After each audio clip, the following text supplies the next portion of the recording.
उद्धव ठाकरे यांनी आजपासून 3 दिवसांच्या विदर्भ दौऱ्याला सुरुवात केली आहे. नागपूर येथे त्यांच्या आगमनावेळी शिवसेना उद्धव बाळासाहेब ठाकरे पक्षाच्या कार्यकर्त्यांनी त्यांचे जंगी स्वागत केले.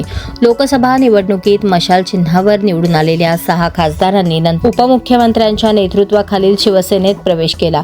या पार्श्वभूमीवर संबंधित मतदारसंघातील मतदारांशी थेट संवाद साधण्यासाठी उद्धव ठाकरे यांनी हा दौरा आयोजित केला असल्याचे पक्षाकडून सांगण्यात आले आहे. नागपूरमध्ये स्वागतावेळी मोठ्या संख्येने कार्यकर्ते उपस्थित होते. यावेळी पक्ष कार्यकर्त्यांनी शिंदे गटात प्रवेश केलेल्या खासदारांविरोधात घोषणाबाजी केली.